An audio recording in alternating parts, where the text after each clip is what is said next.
Hey, it's Alan, and I just wanted to let you know that you can now listen to the ongoing history of new music early and ad-free on Amazon Music, included with Prime. Before we begin, I want to let you know about a new show from Curious Cast that I think you might really enjoy. It's called Russia Rising. Putin's Russia has been accused of using internet trolls and hackers and even assassins to influence the West. This new investigative podcast hopes to unravel this giant mystery with the help of those who know best: Russian trolls, hackers, Putin supporters, even a former Russian KGB agent. Join Europe Bureau Chief of Global News, Jeff Semple. He goes on a journey to unravel how Russia has gone from tenuous ally to a potential global threat. You can listen to Russia Rising for free at curiouscast.ca or wherever you're enjoying the ongoing history of new music. Do it. Trust me, you'll love it. When you're in a band and things begin to take off, life starts to move pretty fast. Days start to blur as you move from gig to the studio, from the studio to the van, and back from gig to gig. Unless you have someone to document what's happening, you run the risk of forgetting a lot of what you go through, both the good stuff and the bad. One way to combat this is through talk therapy, or at least my version of it. This involves getting the entire band together at the same time and getting them to talk about their experiences. And once everyone starts to reminisce, the memories start coming back. That's what I was hoping for with Arkells, when all 5 guys gathered for a long talk. This is part 2 of Arkells in their own words. This is the Ongoing History of New Music podcast with Alan Cross. Hello again, I'm Alan Cross, and this is the second half of an In Their Own Words profile of Arkells. And let's pick things up with how the Michigan Left record came together. So there was a long period, well, in this day and age anyway, between Jackson Square and Michigan Left. All 3 years went by, almost exactly 3 years went by, 10 days short of that. So you were playing a lot, and how much time did you actually have to write that second record? Jeez, I don't even remember. I have no idea. We recorded at the Bathhouse. I remember we made a couple of demos at the Tokyo Police Club space. No, that was for High Noon. Oh, that was for High Noon. Yeah. Oh, then I don't even know. Do you remember? No, I'm trying to think if I have demos from then, but I think we were working a lot, probably in Dan's basement those days. Yeah, I think I have. Dan produced it. Yeah. It was like that record.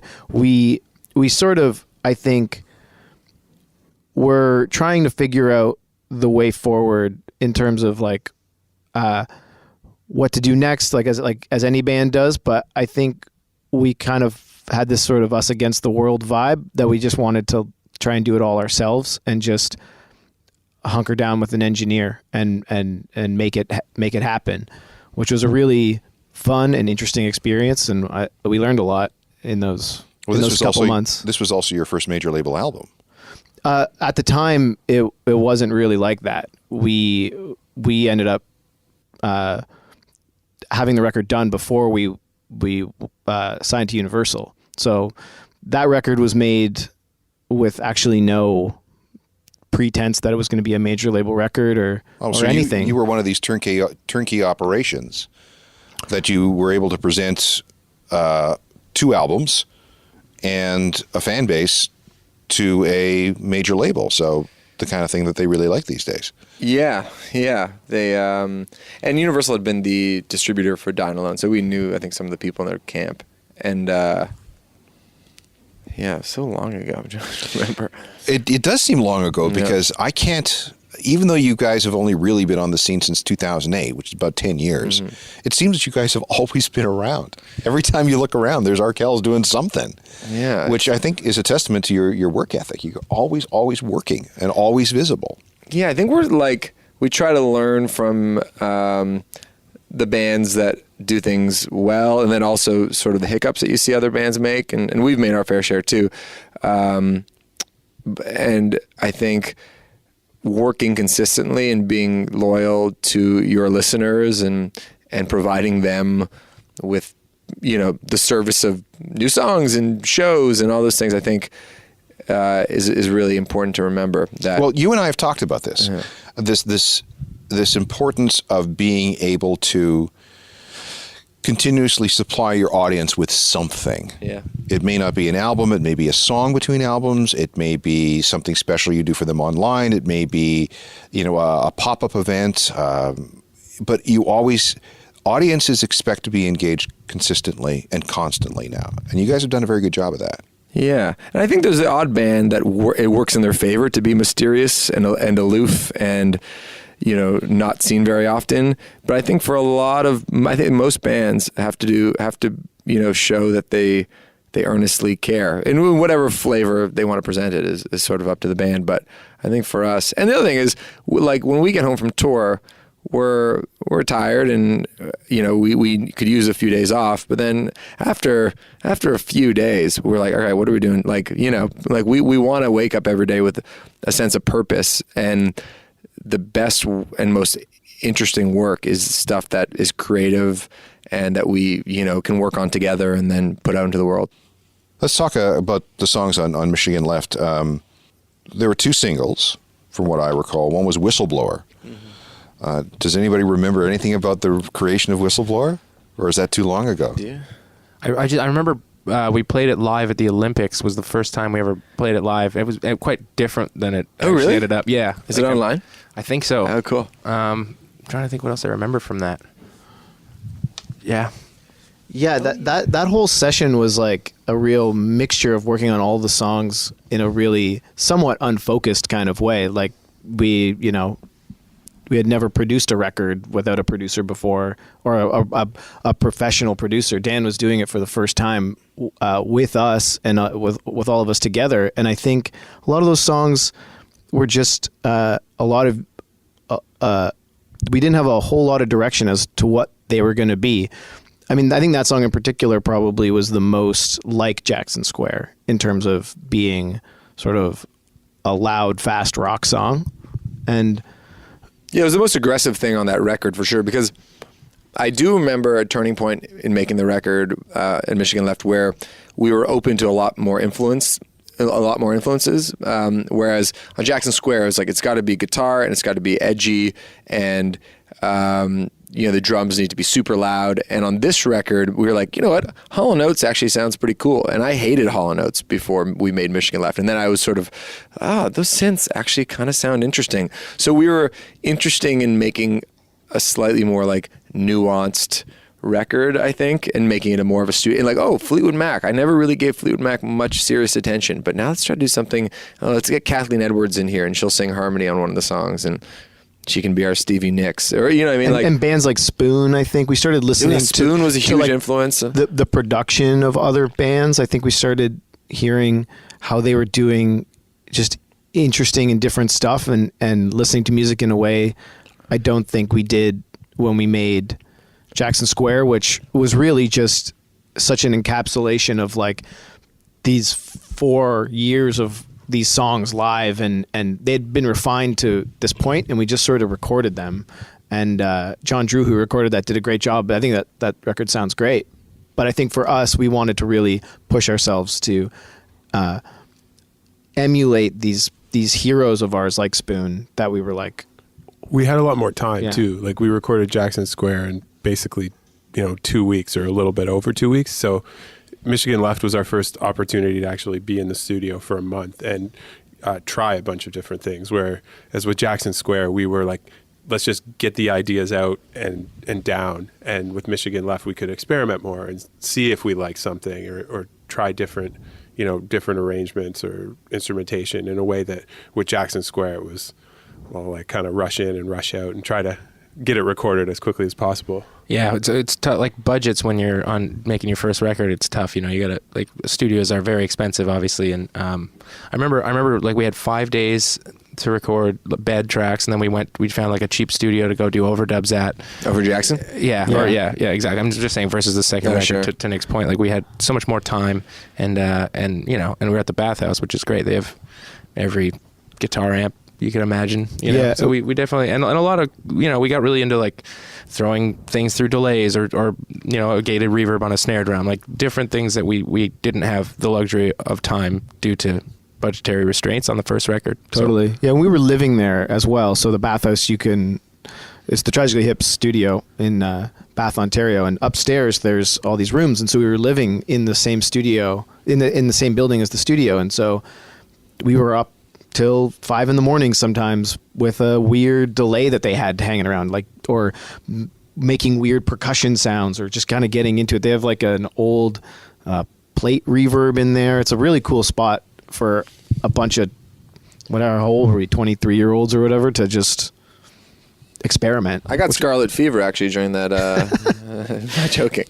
During that recording session, I had to go to the doctor. I had to be quarantined. You had to be quarantined. Yeah. What, did you get bit by a tick or something? I don't know what happened, but yeah, I was out of commission for a couple of days. But I will say this: that the one thing that I think we learned from making that record, and I think we learned something from every record, is that hiring a producer is actually a very helpful thing, because I do remember it being tough as a bunch of like kids doing something for the first time, working through all the questions that have to be answered when you're making a record, and all the decisions that have to be made.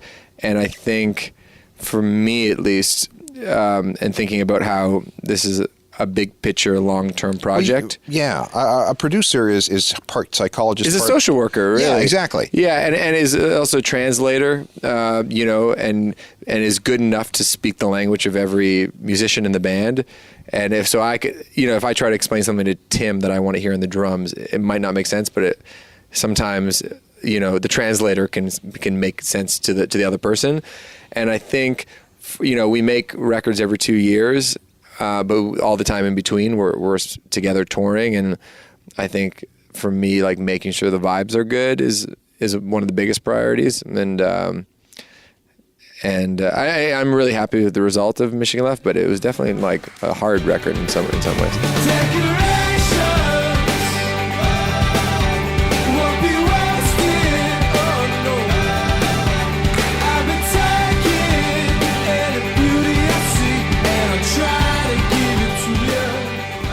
So you move on to High Noon in 2014, and you decide that you're going to record this one in Los Angeles.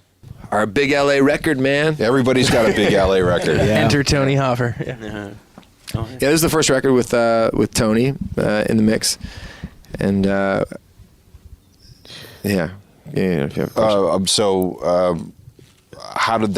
first of all, how did you decide to end up going to LA, and what was different about working in LA versus working in Kingston? Well, we wanted to work with. We had a wish list of producers, and Tony Hoffer was probably the top 5. He'd made records from Phoenix and M83 and Beck. And when he agreed to work with us, it was really exciting. I think I remember that we had reached out to Tony Hoffer. Oh, yeah. And I guess like through his manager or something, it never quite got to him. But then I guess he was working with some other band in LA, and he was watching, and the band had said to him, like, should we play this session or something? Like, does this session seem like it's good to you? Like some live session. And we had just done it recently, and I guess we were the first one up. So he saw us play a song, and he was like, oh, this is a cool band. And he reached out to us. On MySpace. Saying like, hey, you guys are... Wait, in 2013, he reaches out on MySpace? I think so, yeah. Wow. And it was just like... hey, you guys are cool. You're thinking of recording anytime soon, or like something like it was something very casual. Yeah, we couldn't believe it. We're like, we've been trying to get a hold of you for the last 6 months. Yeah, so it really felt like meant to be, and he had made some. Well, I think the most amazing records. thing to me is that in 2013 you had a MySpace page. Yeah, just us and Tom were left on that thing. Yeah, but and this is the first record Tony recorded with us. Our Anthony. Okay, that's right. Yeah. So you had come off the road with Il Scarlet. I actually came in. Well, they had Michigan Left recorded, but I toured Michigan Left with them. So I had some experience with these guys, and then it was a fun record to make, just because musically like everybody's vocabulary is a little different, and especially from the other bands that I was working with at the time. And I remember being a little nervous about it, in the sense that, like, because you guys were super up on synthesizers, and I was like, I play piano, and so it was a lot of like trying to get into that world, and we did a lot of it. We rehearsed a lot of it at the it was the Spice Factory in Hamilton. So we kind of treated it like almost like a day job, where for two months in the summer we went in to this rehearsal space every day, Monday to Friday, for like 5 hours. and just kind of jammed through stuff for a couple of months, and then went in October of that year. I think it was 2014, or no? Did we record it in 2013? We recorded in 2013. Right. So October 2013. Then we went to LA there and bunkered down another month long. Right. It was like we lived there for a month. And what was the other big single? Was it Leather Jacket? Yeah, Leather Jacket. The first Come to Late. Come to Late was the first single. Okay. Leather Jacket was the second single. 1111 was the third single. But Tony, you are Anthony here. I should clarify, because there's Tony Hoffer and there's our Anthony. Is that you're such an eager learner? So it's like you dove right into the synth world, because Tony Hoffer's specialty as a producer, working with M83 and Beck, is like He's a big synth guy. he's a big synth guy. And a lot of vintage stuff. A lot of vintage. Yeah. I ended up buying both of the keyboards that he had in his studio. He has it's nerdy, but GX3P and a Roland D50, and we used a lot of that on the record. And I just went home and just bought them. I feel like you bought the D. You might have bought the I D50 bought the D50 in LA. LA. Nick came with me. We went. Yeah. It was like this, remember that? Like it was like some gated apartment complex thing. It was super weird. Good deal though. Great deal. We learned a lot from Tony. Definitely. He's definitely Still use a lot of his inform. tricks and Then we move on to the study music EP. I missed that one somewhere. It was just a little acoustic thing that we did. That was acoustic songs from High Noon. Why did you do that? Because you could? People like if we do like an acoustic version that ends up on YouTube, people go, I love this version. I'd love to have a recording of it. And also sometimes I get, what are you gonna say? No, sorry, I was just gonna say too. I mean, it's pretty awesome we did it, because I think a lot of the versions ended up being used in like first dances for someone's wedding. Yeah. Whereas they can't really do it to the full shebang, right? Yeah.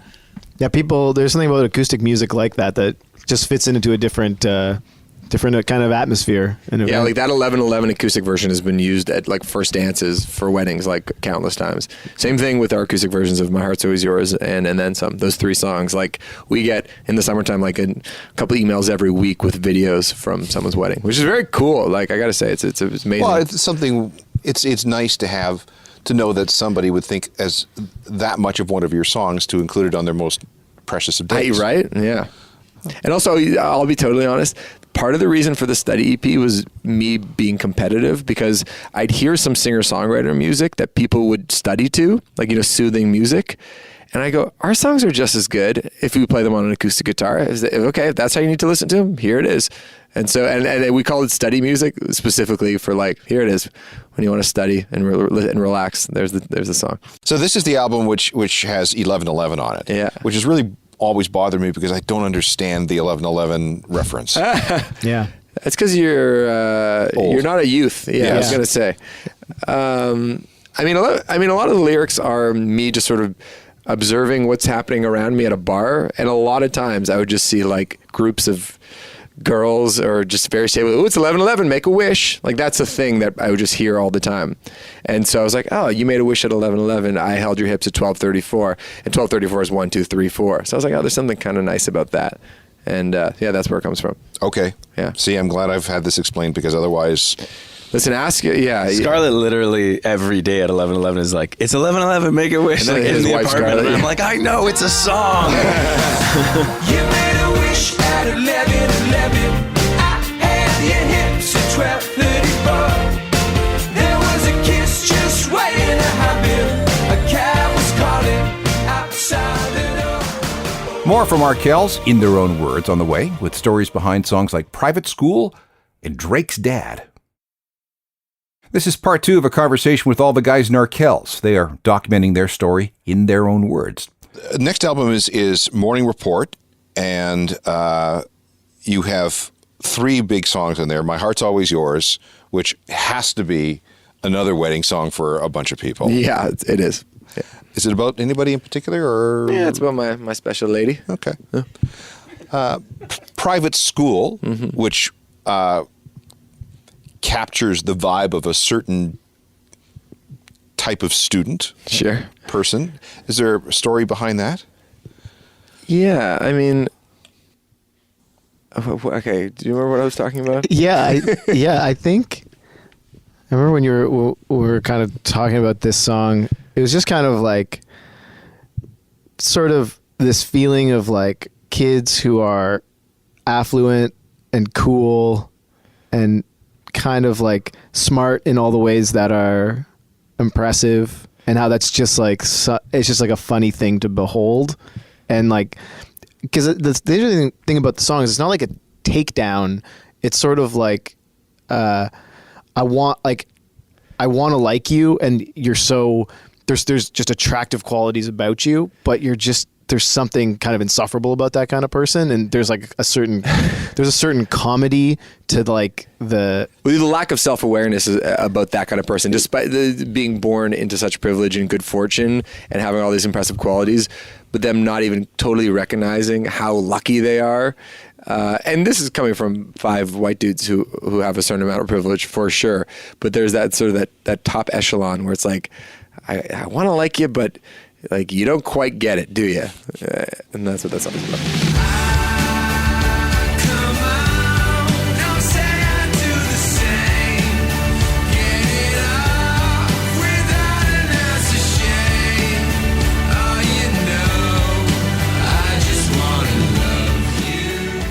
Which is a interesting segue, perhaps, to Drake's dad. Are we talking about Drake?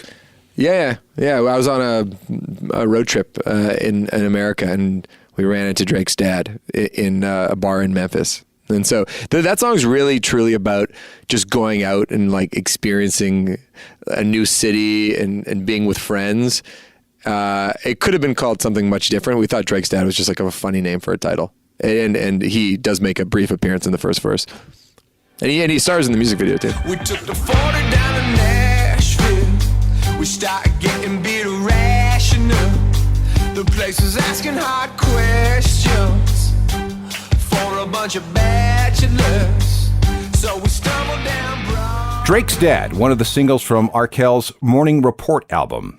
We're almost done with our story time with Arkells, but there are a few more things we need to cover. Like, for example, all the stuff that resulted from the release of Knockin' at the Door. So you're on the road, you're touring behind these first couple of records, and then out of nowhere, you show up with the single called Knockin' at Your Door. Yeah, Knocking at the Door, yeah. And so that was a bit of a surprise. I remember you coming into the radio station and saying, hey, we've got this new single.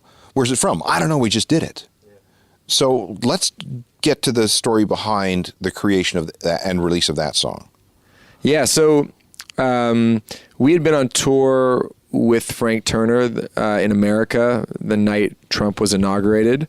And I remember... elected. Inaugurated. Sorry. Yeah, inaugurated. So it was January. January, okay. Yeah. And we were in D.C. the night before he was inaugurated. So we were kind of taking in the vibes of America. And then the next day was the Women's March. And I was like, oh, you know what? Like, this is a depressing time for a lot of people, but I am inspired by seeing these people take the streets and sort of take back the narrative of, like, you know, who we are as people. And that is something that I think was really important. And so lyrically, the song kind of begins with thinking about those themes. When we got off the road, Tim had sent me, again, one of these things, like you're home for a day or two and then you get bored. And Tim had sent me a batch of beats. Describe how you record them. Oh, I've collected them for a while there. So it would just, anytime I'm sitting down just practicing, I'll record with whatever means, whether that's I have a bunch of mics or it's just on a phone or it's a little Zoom recorder, whatever. And then I'll just throw them into Pro Tools. So basically I'll play for, let's say, an hour. I'll take that and I'll just cut up, like, you know, make loops out of these beats, and then I'll just dump them all in a folder and send them to these guys so they can, you know, if they're ever sitting around holding a guitar or whatever they're doing, they can pull them up and just start going through them. And then if anything strikes creativity, then great. Anyway, Max liked one in particular. Yeah, there's one sort of like military marching thing. That was like, yeah, I mean, there's some complicated rhythms on that song. Yeah. In the chorus, it's like, oh, that's really interesting. And that my brain kind of went to that beat with the themes I had about marching in the streets and knocking at the door and demanding change kind of came together in a way that you can't predict. And Nick and I got together at our friend's space in Hamilton and just kind of knocked out a little demo of it, just mostly because we had the time and we were excited to. And we were really excited just to go in and record it. Yeah, and then by the time we got to the studio, I remember within about an hour of being there, the song changed a lot because we sped it up like a huge amount. I'm not sure if like the demo, there's sort of like a kind of like a more of a standard sort of marching tempo, and then we sped it up. Poor Tim now is having a play like crazy. I remember thinking it was like the demo was fast, and then yeah. So then it got sped up, and that was the great thing about that song, and I think it kind of ended up inspiring us for our next set of recording. Just the way we kind of like took this sort of kernel of an idea, and then when we got in the studio, we just really like we're really open to the possibilities, but also kind of diving in at the same time. And Eric Ratz produced that one, and he's really good at sort of keeping that sort of process, that sort of really spontaneous kind of process on the rails and still moving towards progress, but open, you know? And the other thing about the making of that song, which was sort of serendipitous, was that on Morning Report, we started doing some of our bigger shows with a horn section and backup singers. So we had sort of those tools ready to go. And Tony fashioned the horns. We're like, what? Like kind of like Jesus Walks by Kanye West. Yeah, I mean, like again, going back to all this, like marching stuff. There's a Block Party, Dave Chappelle's Block Party. Mm-hmm. Kanye West does Jesus Walk on the recording. Jesus Walks. There's actually no horn section, but he does on the live version of this. He walks down with like one of those school marching bands, and they're playing that boom, boom, da, dun, dun, dun, dun, dun, dun, and then I was like, oh, that's kind of cool. And then interject that. And then also like in the pre-chorus there, just the solo trumpet is kind of reminiscent of like someone going to battle or something like that. You know? So it's all very thematic. So those are horns. Those are actual horns. Yeah, actually. Yeah. Oh, It's because like we had been using the horns on like a song like Drake's Dad and other songs from Morning Report. We kind of had that in our brain. And I feel like with the horns, one fun detail is Tom. Oh my God. Who plays trumpet with us and is an amazing trumpet player. We're like, do you play the tuba? He's like, I don't know how many notes you need me to play.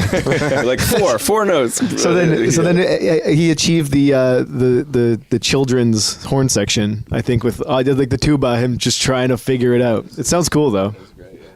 And we have the Arkells doing the call and response. Yeah, and that was fun too. And it was kind of one of those things. It was like I've always been interested in what's happening outside of rock and roll as a genre, and I think sometimes I personally feel like a little confined when it's like, is this all we're allowed to do? Like 2 guitars, bass, piano, drums. And so it's like, oh, can we get a girl's voice in there? Sure. Like, who's telling us we can't? Can we have horns on it? Yeah, let's do it. Like, sort of widening the scope. And also, even the nature of putting out the song as a single, that was a very sort of like hip-hop move, right? Like, just to go, no, I don't care about any sort of traditional convention. If I like the song, we're going to put it out. And we were really happy that the label was on board for it. That's me.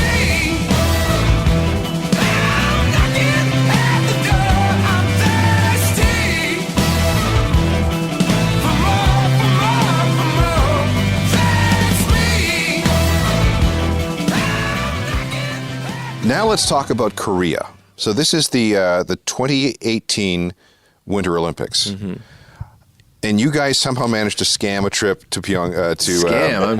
That's somewhat of a scam. Yeah, you kind of did. So explain. We grifted. We're grifters. You grifted. You shamed a national airline. Yeah, they're willing participants. So, how does this work? A few steps. I'll go right back to the beginning. So when we announced our 2016, 17 show, was the July Talk show at the AMP? Was that 17? Yeah, that was Yeah. So when we announced our 2017 show with July Talk, our big Toronto show, we got Ron and Don to announce the show, and we filmed them as if they were breaking like a hockey trade. So we're thinking, okay, wait, Ron McLean and Don Cherry? Yeah, Don Cherry and Ron McLean. And we thought that was a fun way to announce our big like hometown summer show. And so we'd been planning the rally, our big Hamilton show, and we're like, who could announce this one? And then we kind of looked at the calendar and we said, oh, we're announcing it the day the Olympics are kicking off. And so Tessa and Scott, they are, our flag bearers. Maybe they would do it. And I know Tessa had seen us at Oshiega the previous summer. So I was like, she's at least familiar with the band. So we slid into her DMs. And we said, would you announce our show? And we got back within like a day and said, yeah, sure, no problem. So they filmed this show announcement. And so there was already this sort of connection made between Tessa and Scott and the Arkells, and the Olympics had just kicked off that day. And then the next day, someone from Korea at the Canada House said, "We're listening to the Arkells knocking at the door. It's our theme every time we honor the athletes of that day. We play that song." We're like, "Oh, that's really cool." So we tweeted back. Actually, our manager, Ashley, she said, just tweet back at them and copy Air Canada. Air Canada will probably pick up the bill and send you guys over there, just sort of jokingly. And then sure enough, within 3 days, that's exactly what happened. And we were on a plane like in less than a week. It was crazy. That's a 14.5-hour flight. Yeah. Did they at least spring for premium economy? No, we Absolutely not. We were in coach. Although I did, They had. Oh. They just kept people. No, they just had no one beside us. They made sure no one was sitting beside us. no, that was that. we were in that front. No, because I just walked in there at one point and then they kicked me out. I thought it was my rock and roll move of the trip. Yeah, that's right. But it's funny, we didn't have, because it was all very last minute, and we were trying to do it as official as we could, but we didn't have exactly the right paperwork, and we didn't bring any instruments with us. We just... We said we were on the bobsled team. Yeah. And we got there and we did like 3 shows at the Canada House like every night, and it was a party. But like they really weren't equipped for us. They had a stage that was big enough just to have the drums on it, and so the rest of us played on the ground like a proper house party. And the best part is that we showed up the last 5 days of the Olympics, so a lot of the Olympians were ready to party because they had finished their events. If we had shown up in the first 5 days, it would have been a much more somber affair because everyone would have had their game faces on. I would say if you're going to Korea, you should go for longer than a weekend. That's true. The time zones are bad, and if you have kimchi on that first day, you need a couple of days to recover from, or at least get used to it. I remember walking around at like 4 a.m. just because I can't sleep. You're all mixed up, and it's 4 a.m. and I'm walking, and then Corey Shaver, I see him walking the streets. I'm like, "What are you doing?" He's like, "Oh, I couldn't sleep. Like, this is messed up, man. It's too far to go for 2 days or whatever it was." And let's wrap up with a description of Rally Cry and where you guys see yourself going with this album cycle. How do you describe it? Yeah, I think being so close to it, it's hard to totally describe it. But I can tell you the feeling of it, because we were playing a lot live, I think that it has a lot of energy. And I think there's a certain kind of like communal energy to the record. And I think it brings together a lot of the elements from all the records we've discussed in a really great way. And it takes a lot of the lessons we've learned about how we work best as a band, and that's what I remember most about the sessions. I have to ask about the Tim Hortons Field show. Tell that story, because that's fascinating. Yeah, I mean, we're always trying to beat the last thing that we did, whether that's a record or a show. And we had that great night at the amphitheater at Budweiser Stage, and we were thinking, okay, what could we do that's maybe even grander? We hadn't played Hamilton in a while, and so, we had a few ins, with the Tiger Cats. We know those people well, and they were keen to have us play their facility. So we just got planning. And then the coolest part about it was that because they don't really have a lot of concerts there, and there's not a formula for putting on an event there, we kind of got to make it up. So basically all the things that we would want as music fans, we got to design. So, Well, when it was Ivor Wynne, there were no shows there for decades. Yeah, Pink Floyd. Because of the Pink Floyd issue that happened back in the 70s. Yeah, I think there's more of a mandate to have more like public events there at the facility now. So yeah, we got to, curate the bill. We got to design the poster. We organized a bike ride along the Cannon Street bike lanes from downtown to the stadium. We had an artist flea market beforehand. There's a lot of sort of like programming within the city where people like made custom Arkells beer and sausages or cupcakes, and I don't know. It felt like a real communal event, and there was a charity angle to it as well, where some money went to a Refuge, which is a healthcare organization for New Canadians, and it was definitely a very stunning day. How many people were there? 24,000, just about. Yeah. Pretty good. It's pretty good. So you're officially a stadium act. Well, in Hamilton. Yeah, for one night. Yeah. Tony also had a baby about like 48 hours before. Yeah. Was it? How Tell close the story, was it? Not Tim. even. Yeah. It's Closer pretty to 24. pretty. Close to 36 hours before or so. My wife was due June 10th. And this was like the one show that was slotted in kind of like a 2 week before, 2 week after period. And, every day that went by, hair was going a little whiter. And he literally came the morning of the sound check the day before. So he was born at 8 a.m. I drove to Hamilton, did sound check, 6 p.m. to 10, went back to the hospital, slept upright in a chair. Next day, dropped my wife and newborn at home, and went to do the show. I was running on fumes, like literal. I'm fumes. sure she was really pleased. Yeah. No, she. I mean, she gets it. We all know the name of the game by this point. So. You got no vision for the long run. You got no sense of history. You got the world at your fingertips, and now you have it crumbling. But if you And we are up to date with Arkells as of early 2019. Next up, the Rally Cry Tour. Do you have any ideas for the next big thing you want to do? I mean, you've got an arena tour coming up. Yeah, that's sort of the next thing in front of us is these Canadian dates, and we're playing with Lord Huron, and we're really excited to see them play every night. And I feel like, it's a new adventure for us being able to play these big rooms across the country. And I don't know, that's the one thing about the job that I really like, is that you get to experience new things all the time. It's not the same thing every time we go out. And so making these shows feel as special as possible. And the other thing is that this record, it came out 2 months ago. It's still very new. Like we know that from past experience, like the record sort of is peaking usually 14 months into it. Like that many more people know the songs then than they do when it's only been out for a couple months.